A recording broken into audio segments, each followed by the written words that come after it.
Okay, Bismillahirrahmanirrahim. We will recap what we have said earlier in the first part of the lecture. I will quickly go through these slides now, and just repetition of part of the lecture, and then we will continue. We have three decisions to make, or three alternatives we have, and we can invest in one of the alternatives.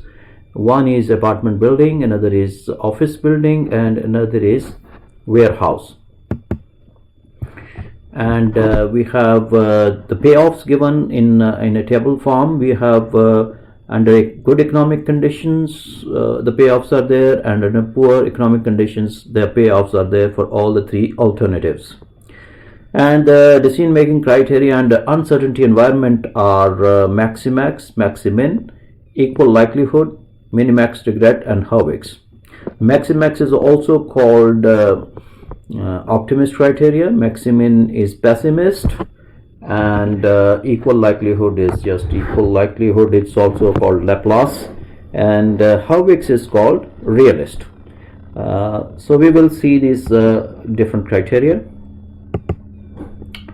So the first is maximax. Maximax is taking the maximum of the maximum, and in good economic condition all the three are maximum, and we take the maximum payoff, which is 100,000, and this according to that we will be making a decision about investing in office building.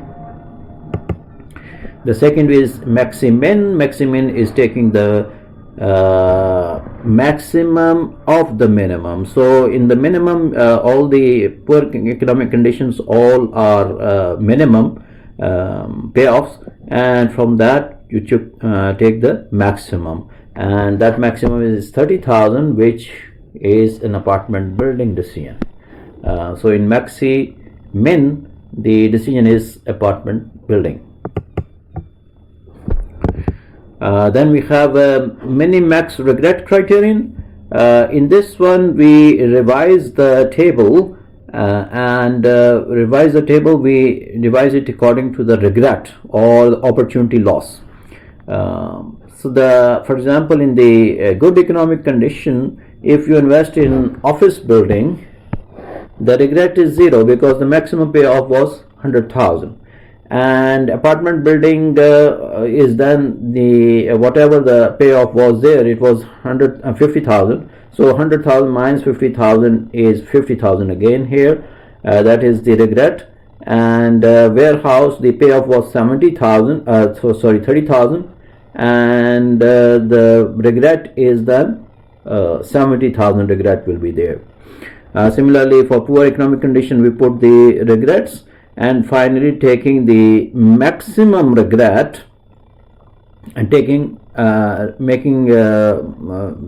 seeing which is the minimum of that. So the maximum regrets are 50,000, and then in first case apartment building, the second case office building, the maximum regret is 70,000, and warehouse is also 70,000. So the minimum regret is in this case is apartment building. Okay, so this is the same thing. We continue with the Hurwitz criterion. Hurwitz criterion is we can say he's trying to be a realist, so he's between the maximax and maximin criteria, and a coefficient of realism is called alpha. Alpha is a measure of the decision maker's optimism, or well, we say optimism or realism, and then the Hurwitz criterion multiplies the best payoff by alpha and the worst payoff by 1 minus alpha. Let's say for this example alpha is equal to 0.4, and then we multiply the best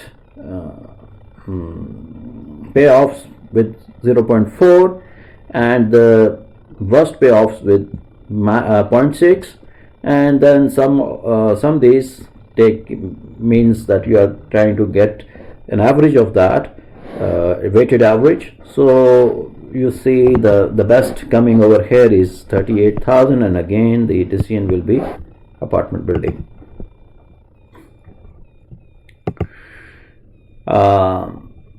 So we can see that in all these equal likelihood criteria is equal likelihood, and again in equal likelihood criteria the apartment building is the decision.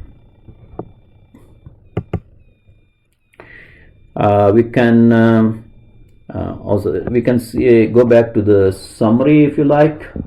The summary is that Maximax is office building, Maximin is apartment building, Minimax is apartment building again, and Hurwix is apartment building according to the alpha, and equal likelihood is apartment building again. And then we can use also QM for Windows. As I told earlier in chapter when I was giving the introduction to management science, I said that there are softwares which can be downloaded from the book website. QM for Windows is one of the very nice software, and we can easily give the probabilities or the payoffs, and we can find out all these different criteria, Minimax, Maximax, and Hurwix, and other criteria as well, regret, Minimax, regret, etc. We can do that. Alright, so this is QM for Windows. Here is we can use Excel also. The next topic is decision making under risk, which means that the probabilities are known for the states of nature, and here the decision is then expected value. And we say that let's say in this case we have the probabilities of a good economic condition is 0.6 and poor economic condition is 0.4. just get the weighted expected value, which is called the expected value, and we find that the expected value of office building is the best coming here, so the decision will be invest in office. And the next criteria in risk environment is expected opportunity loss. Remember that we made the regret table or opportunity loss table, and the expected opportunity loss is then just we have these probabilities here and we have these regrets here. Find out the expected regret, and the minimum expected opportunity loss will give us the required decision, and that is in this case is 28,000 in minimum, and again the decision is office. I would like to point out that maximum expected value decision is always same as minimum EOL decisions, so the decisions are same. The values over here are not same, please note that the values are different, but the decision will always be the same. Minimum EOL decision will be the same as maximum expected value decision. Again, QM for Windows can be used, Excel can be used, Excel QM is also there. Excel QM you can download also from the book website. It's again it's very nice. Here by chapters you can select the module, or alphabetically you can select the module, required module, and you can easily put the tables are there, just fill in those tables and you get your results, very easy. Expected value of perfect information, we have already discussed also that, but it is the maximum amount a decision maker would pay for additional information, and expected value equals expected value with perfect information minus the expected value maximum EMV of the best decision without perfect information. So EVPI will equal the value of perfect information will always be equal the expected opportunity loss for the best decision, which is minimum EOL. So we have the expected value of perfect information can be found with expected value with perfect information, and that is 100,000 is the, if I go back, 100,000 is the best here in this good economic condition. In good economic condition, the office this one 100,000 is the best payoff, and under poor economic condition the best payoff is 30,000. So the expected value with perfect information, as if we know the perfect information is there, then the expected value is 100,000 multiplied by 0.6, the probability of occurring good economic condition, and 30,000 is the best payoff in poor economic condition multiplied by the probability of that. We get the expected value with perfect information. Then the maximum expected value of the best decision without perfect information is that is we already have found out this 44,000 maximum EMV. Then EVPI is equal to expected value of perfect information is equal to expected value with perfect information minus maximum EMV, and we got 28,000 here. If you recall, the minimum EOL was also 28,000. So it may be noted that EVPI will always be equal to minimum EOL. All right. So this is the maximum willingness to pay. Maximum willingness to pay, expected value of perfect information is the maximum willingness to pay for getting the perfect information. So if, for example, a consultant or someone is saying that I can give you the perfect information about whether the economic condition would be good or worse or bad, the maximum you can pay to that for getting that information is 28,000.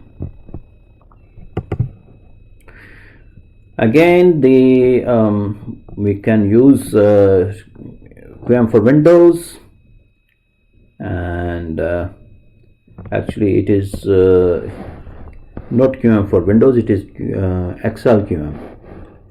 It is not anyway. We can use these Excel and also QM for Windows. Decision making with probabilities. Now we talk about decision trees. Decision trees is a diagram consisting of decision nodes, which we will represent with squares, and probability nodes, which we will make them show them with circles, and the decision alternatives are the branches. We go back to our original example of investments, decisions regarding apartment building, office building, or warehouse, and the good economic conditions. Under a good economic condition, the payoffs, and poor economic condition, the payoffs and their probabilities. Now, this information, which is given in the table form, can be translated into a decision tree. And this is the same information. We have you can see this is the decision node here, and from this there are three branches coming out. These branches are telling us that what alternatives we have: apartment building, office building, and warehouse. And from them then we have these nodes which are circle nodes. These circle nodes are for state of nature. So the state of nature tells us whether the economic condition will be good or poor, and at the end we write down the payoffs. So these are all payoffs. Here are the payoffs, and now this is a tree. The same information is drawn over here. We have also put the probabilities over here. Economic and good economic condition, poor economic condition, probabilities are put in parentheses, and all the information is on the tree. We can even then calculate the actually the payoffs, expected payoffs at each node. Let's see the next one. The expected values branches with the greatest expected value are selected. So here we have so this is the payoff multiplied by 50,000 multiplied by 0.6 plus 30,000 multiplied by 0.4, and this is the weighted expected value of investing in apartment building. Similarly, we get for office building here and warehouse, and then we can take the best one. The best one is 44,000. We can put it over here, $44,000, and in fact we can discard those alternatives which are not taken. So we have taken the alternative office building. We will invest in that. So if you see that the tree has given the same information what the table has provided. So what is the advantage of using decision tree? Actually, the advantage comes when we have to make sequential decisions, one decision leading to another decision. For example, when you join this university, you may have to take the decision whether you want to go to engineering or arts or medical. Then after that, you had another decision to make, whether you go for electrical engineering or civil or mechanical, etc. And then even in electrical, you have 4 different tracks, and there you again have to make a decision whether to join power and energy systems, whether to join computer and systems network, or communication and signal processing, or the industrial control, etc. So you have these different tracks as well, and there you have another sequential decision to make. So in life, in practical situations, we have to make sequential decisions, and in where the sequential decisions are needed, the decision trees are very helpful to find out the expected values and the maximum expected values. Now here we are showing that XLQM can be used for making the decision trees, and I recommend that you use this. You can actually download this from this website, XLQM, and you can make the decision trees. It's very easy. Again, just select the required module, and there you have the decision tree. You just say that select the node. For example, you select the node 1, and number of branches you can select 3, and here you have 3 branches, and then you say whether these branches are decision nodes or event node. And this is, since this is a decisions are there, 3 decisions, so this will be a 3 branches will come out from here. Now these we can select, for example, node 2, and if we want to make this now as a event node, then we can make it as an event node, and we can, if we want to have 2, for example, coming out from here, 2 branches on the event nodes, making it a circle, we can just click on that, add 3 events or 2 events from the node 1 and node 2, etc. And this way you can just construct the decision tree, and then just give the values there, and you get your answer basically. Here it is. Just fill up. You give the payoffs here. Okay, these are the payoffs, and you put the probabilities here. When you put 0.6 here, automatically it comes 0.4 here, and that's it. I mean, if, for example, in any investment there is some cost involved, you can put the cost here, Instead of 0, you can put, for example, the cost will be negative minus 2000 you have invested in, you have put that cost, and the payoff will be just, and then automatically calculated here. Again, download ExcelQM from the following website.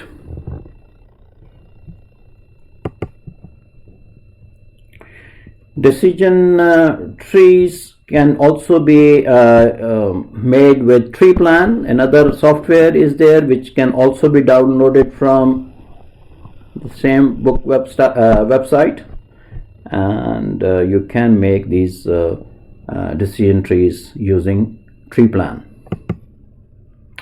I will not go through that.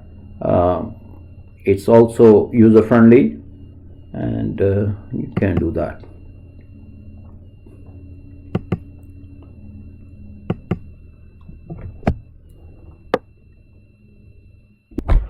Okay, so the next topic is decision making with probabilities, sequential decision trees. A sequential decision tree is used to illustrate a situation requiring a series of decisions. As I said, that you have been making a series of decisions in your life. Similarly, the organizations or individuals have to make series of decisions, and it is used. This decision trees are used for sequential decisions, and here the payoff tables which we discussed earlier are difficult to use, so the decision trees are very helpful. The next slide shows the real estate investment example modified to encompass a 10-year period in which several decisions must be made. So we have the next slide. Here it is. We have again, this is the decision notes, and we have two alternatives: purchase apartment building and purchase land. Now here you can see that when we purchase apartment building, there is a negative here, minus 800,000, and also here purchase land we have minus 200,000. So these are the costs involved in these two alternatives. And then you have, if you purchase apartment building, you have these state of nature node is that the population growth is there. If the population grows, okay, with 60% chance, you can make 2 million. If the population doesn't grow, then the probability of which is 0.4, you will make 225,000. These are the payoffs here.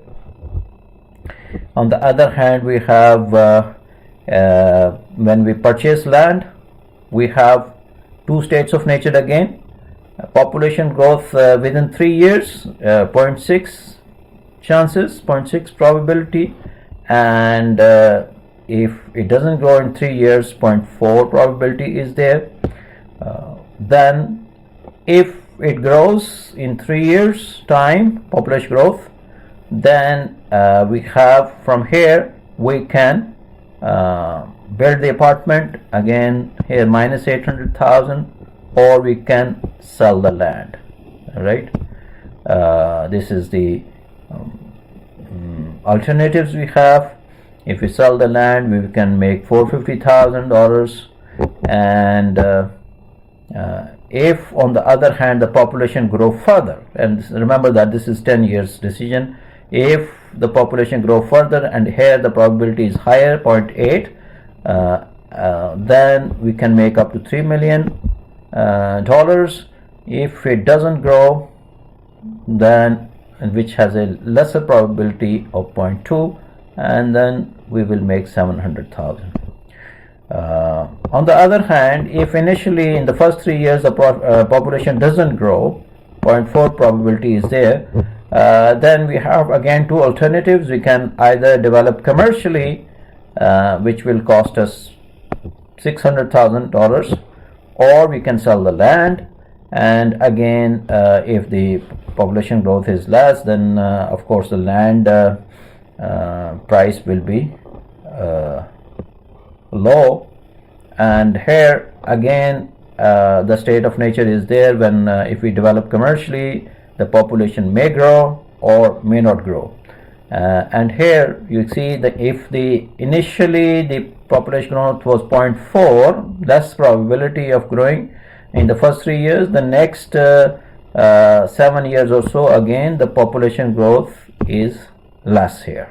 On the other hand, you can see over here it makes sense that if the population growth in the first 3 years is 0.6, then in the next 7 years or so, the population growth is has higher probability of 0.8. So it's just making sense here. All right, and then we have these payoffs here again. If the population growth is 2.3 million and if it doesn't grow 1 million there, so we can work out these expected values, and the one which gives the highest at the end, we have to move from right to left now to work out the expected values. So the next slide, I suppose, is giving us the expected values. So here we have put the expected value as this node, for example, and similarly on these nodes we have put the expected value, this multiplied by 0.8 plus this multiplied by 0.2 will give us this expected value. And similarly this multiplied by 0.3, this multiplied by 0.3, and 1 million multiplied by 0.7 will give us 1.39 million. This is the expected value. And then we have minus 800,000. So we can see that if we put minus 800,000 from here, we get 17400, and this is larger. Then we can discard this alternative, right? And similarly over here, the better alternative is this one, so we can discard this alternative as well. And we put the value 1.39 million minus 0.6 million, we get $790,000 here on this node, node 5. On node 4 we get the best is 1.174, and on node 2 we have 1.29 million. Now from node 4 and 5 we have again the they are branched out from state of nature. So this 1.74 million multiplied by 0.6 plus 790,000 multiplied by 0.4, we get the expected value at node 3 here, and it is 1,360,000, which is 1,360,000, and here 1 million at node 2, it is 1,290,000. Now if we see on this branch,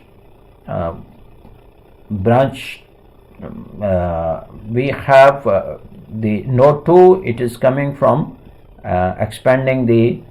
making expenditure of 800,000. So if you minus that, you get of course less value than if you have 1,360,000 minus 200,000, you get 1,160,000. So basically you are coming from node 3 to node 1 and not from node 2 to node 1, because this is a lesser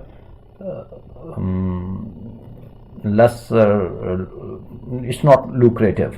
Okay, so we discard this one, and of course we have come from this side, which means that we will purchase land and we will see and wait if of course the if we see that the population is growing, then we can start building the apartment, etc. All right.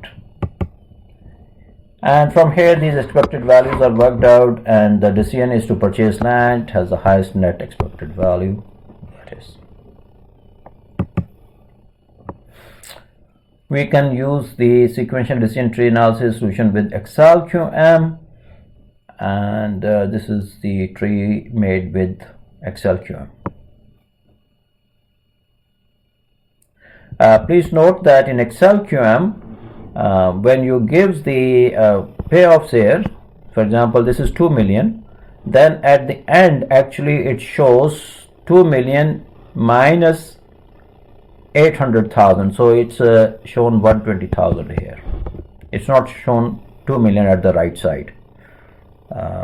This is the only difference you can see, but it's basically it's calculating that. The answer is of course the same, 1,160,000. This is the answer. All right. Of course, we can use tree plan as well.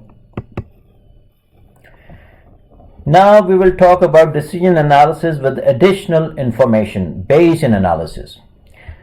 The Bayesian analysis is used when we have additional information coming to us. For example, we will go back to our original example, the first one, in which we had three alternatives to invest. One was apartment building, another was office building, and warehouse. And we had the payoffs here under a good economic condition, and payoffs here under the poor economic condition. Now think about that there is a chance that the consultants are there who can give us, who can provide us a report whether the economic condition will be favorable or unfavorable. And they can give us by doing some survey. And if we want to take that survey and use it, then we may have revised probabilities. Initial probabilities are 0.6, for example, of good economic condition, and 0.4 for poor economic condition. But it is possible that they may tell us, they may give us a statistics which shows that the report is saying that it will be, if we invest, the chances are the report may say that it will be good economic condition, or the report may say it will be a bad economic condition. And according to good report or bad report statistics, we can see how good these consultants have been in the past, and we can revise our probabilities accordingly if we get the either good report or bad report, and we can revise these probabilities, which is 0.6 and 0.4. Now I will take you going to Bayesian analysis. I will take you first to a simple example of dies, and then we will continue with this example again. All right, let us say we have two dies as shown in this diagram. They are in one jar, and we have been told that one of them is biased to get 6, and one is a fair one. So what we do is, let's say we start testing these dies to find out how much the bias is, for example getting the 6. So now initially both dies look same to us. We pick one and we start rolling those dice one by one, and we see that one of the die, let's say we roll this die for 150 times, and also this die 150 times.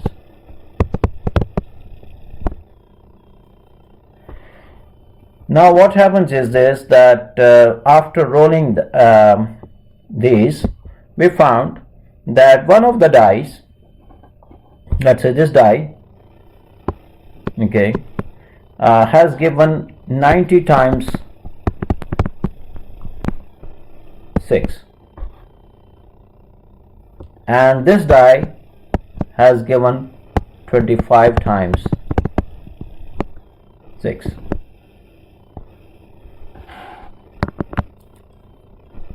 All right. Now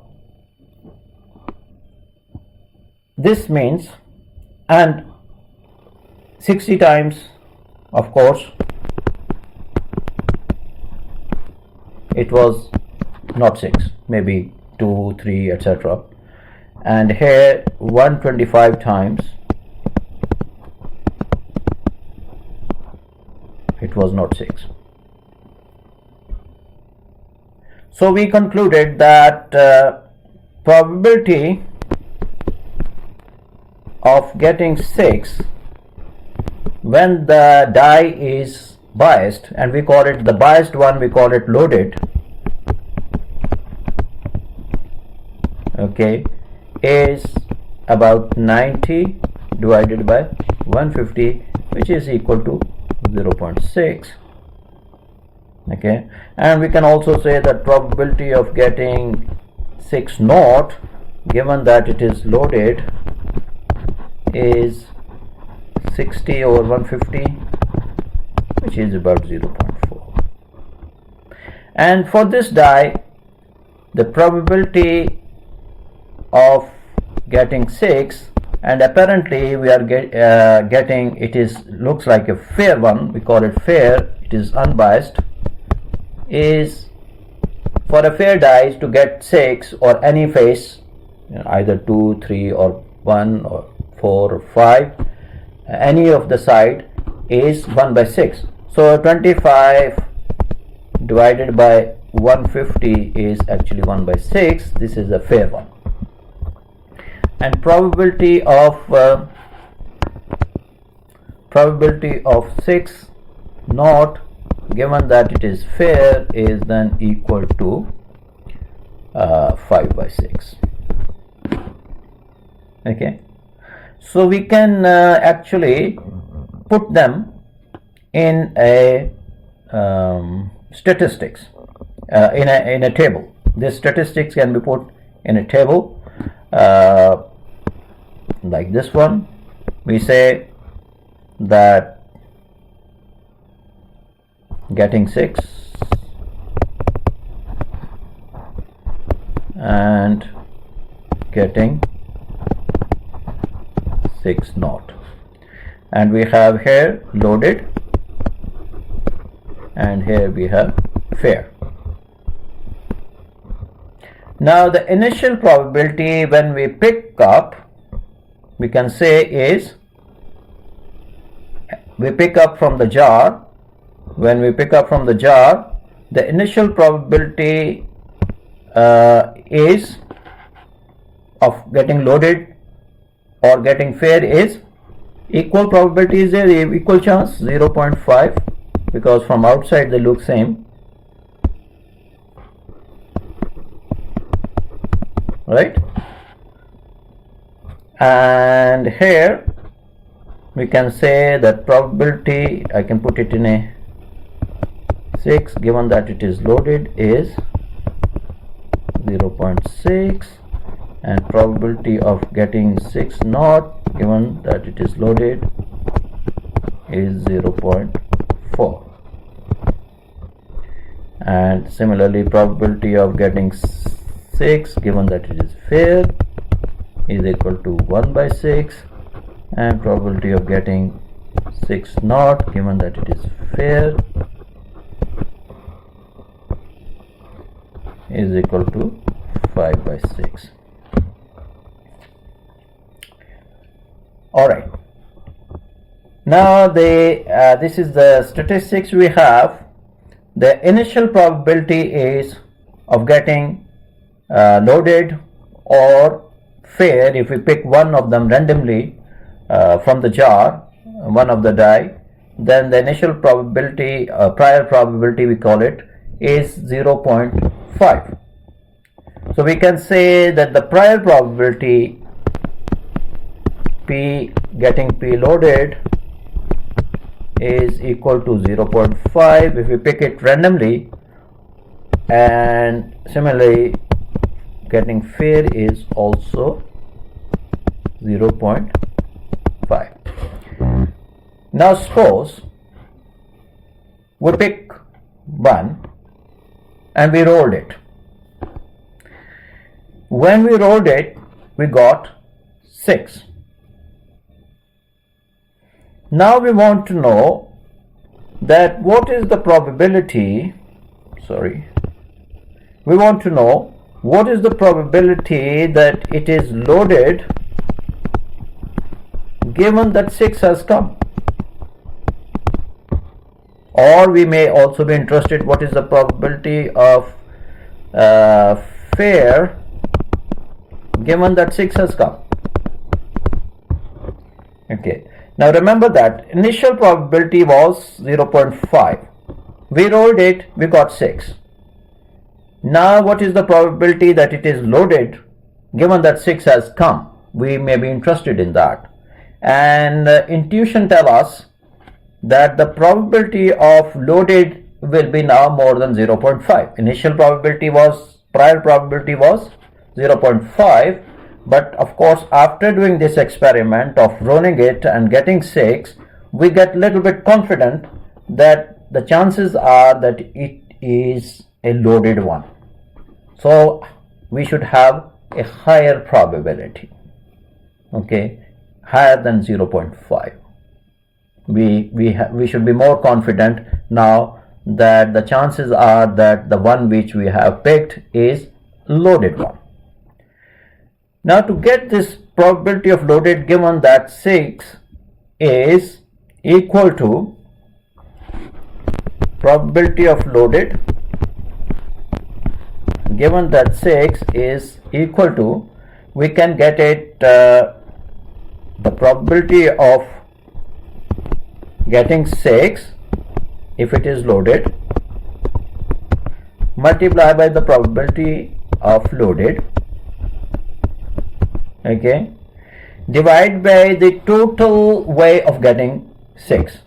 So the total way of getting 6 is, one is that probability of 6 given that it is loaded multiply by probability of loaded. This is one way of getting 6,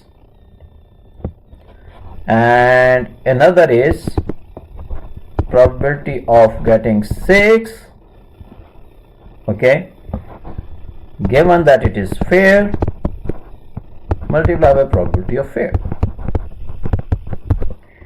This is actually called Bayes' theorem, and the general formula for the Bayes' theorem is probability of A given that B is equal to probability of A, probability of B given that A multiplied by probability of A divided by probability of B given that A multiplied by probability of A, same numerator, plus probability of B given that it is A naught multiplied by probability of A naught. Okay, this is a general formula. This is called Bayes' theorem. So using Bayes' theorem, we can find out the revised probability of getting to know that what is the chances that it is a loaded one. All right, so let's say we can find out P loaded,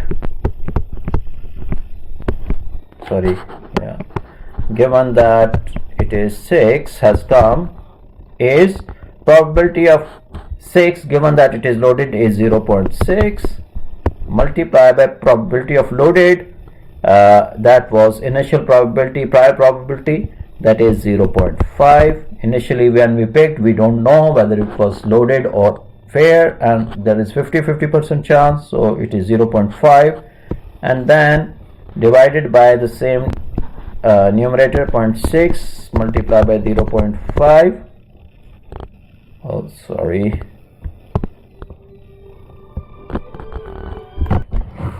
Okay, so in the denominator we have 0.6 multiplied by 0.5, same as what was in the numerator, plus we have the probability of 6 given that it is fair is 1 by 6 multiplied by probability of fair was again 50% chance was there, 0.5. So if we find out, I think it will be close to 0.78 the total, which means that our initial prior probability was of getting P loaded, the probability of loaded was 0.5, is now have been improved to 0.78 with this additional information.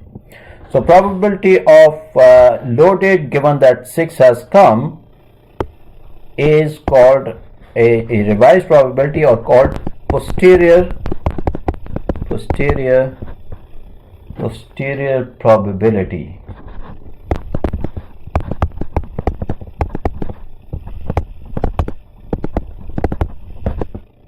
All right. Similarly, we can find the other probabilities as well. The denominator in the Bayes theorem here the denominator is this one in the Bayes theorem is also probability of B given that A multiplied by probability of A is the total probability of getting B. You see over here, probability of B given that A multiplied by probability of A, and probability of B given that A naught multiplied by probability of A naught is the total probability of getting B. Or if I go to the above example here, it is the denominator will be probability of getting 6. Okay, so the denominator is probability of getting 6, so the numerator same, probability of 6 given that it is loaded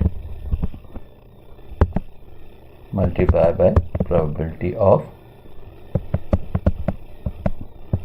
loaded. Okay, so here we can say that the probability of getting 6 is 0.3 divided by 0.383, I suppose. 30, yeah, I think so. And this probability of getting 6 is then the total probability of getting 6 either by loaded or by fair is 0.383. All right. All right, and we can have the other probabilities of also, like probability of fair given that 6 has come is then equal to 1 minus 0.78. all right, and we can also work out for other as like probability of loaded given that 6 naught, and probability of fair given that it is 6 naught can also be worked out. So now we will move to example of our investments, and let's say we have this statistics similar to the one which I showed over here in the table here. Okay, this statistics, let's say we have a similar statistics of coming from the consultants. They say that this is their statistics here, that they have provided the report positive. Okay,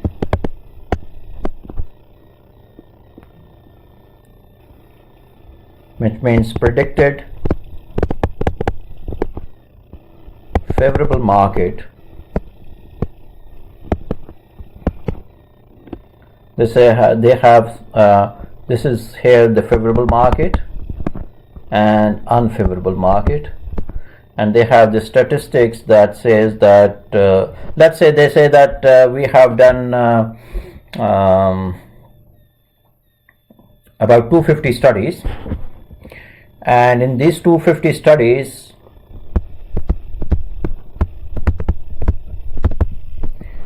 the actual favorable markets were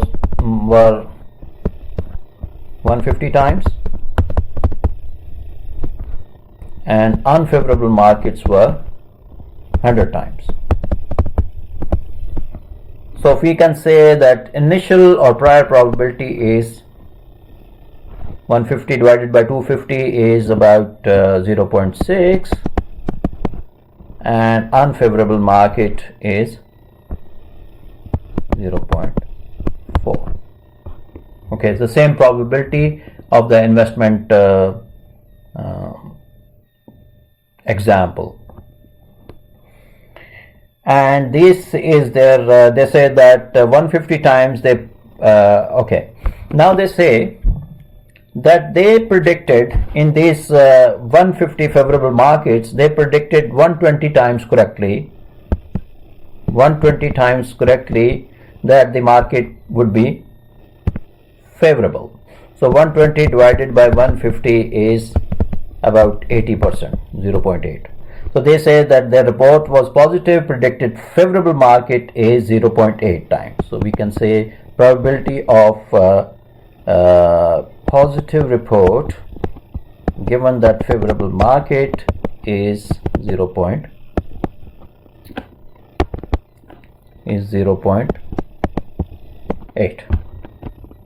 All right, 120 times they have predicted it correctly, and 30 times they predicted it. They said report gave negative, report was negative, which means predicted unfavorable market, but actually favorable market occurred. So 30 divided by 150 is 0.2. 0.2.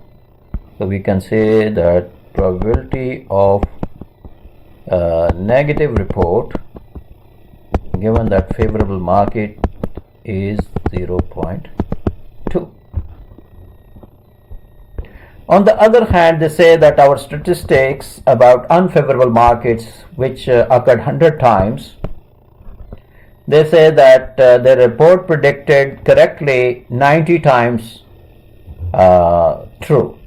So that the market will be unfavorable, and that is their statistic, that probability of negative report and the unfavorable given that unfavorable market occurred is 0.9. 90% time they were correct, which means 90 times they have predicted it correctly, and probability of positive report given that unfavorable market occurred was 10 times they were wrong, so it was 0.1. All right, so this is their statistics. Now we may be interested, after getting a report, we might be interested from the consultants. The consultant may give us positive report or negative report. So we may be interested, what is the probability of getting favorable market given that positive report has come.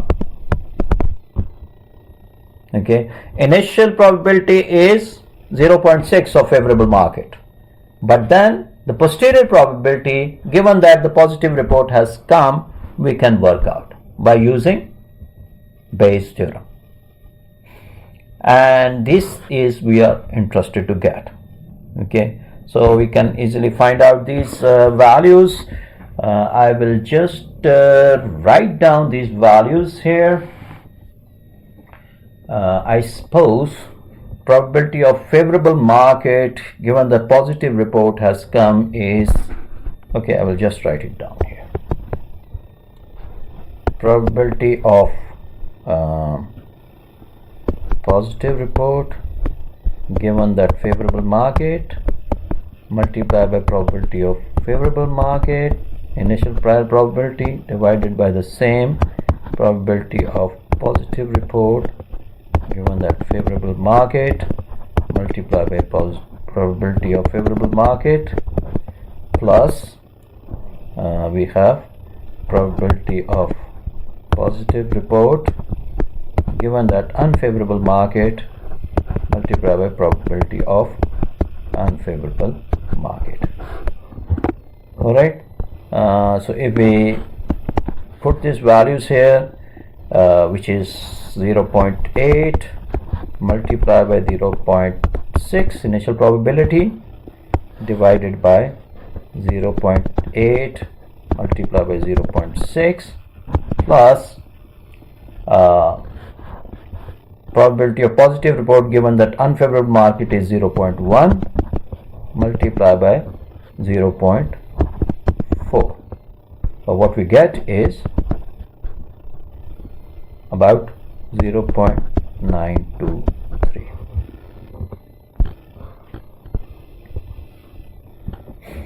Similarly, if we want to work out what is the probability of positive report, that is the denominator. Okay, the denominator is probability of positive report is then equal to the denominator, which is equal to 0.52. And if we want to for example work out what is the probability of getting unfavorable market given that positive report has come, is simply 1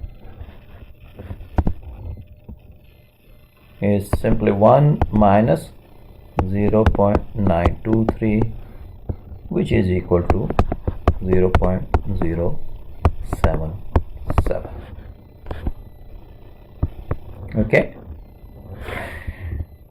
and we can also work out here, from here we can say what is the probability of getting negative report is 1 minus 0.52, which is equal to 0.48. All right, and then we have the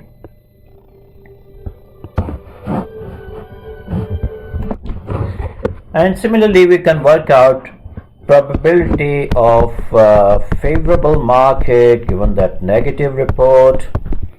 I think it is about we can work out it is 0.25 coming, and probability of unfavorable market given that negative report has come is equal to 0.75.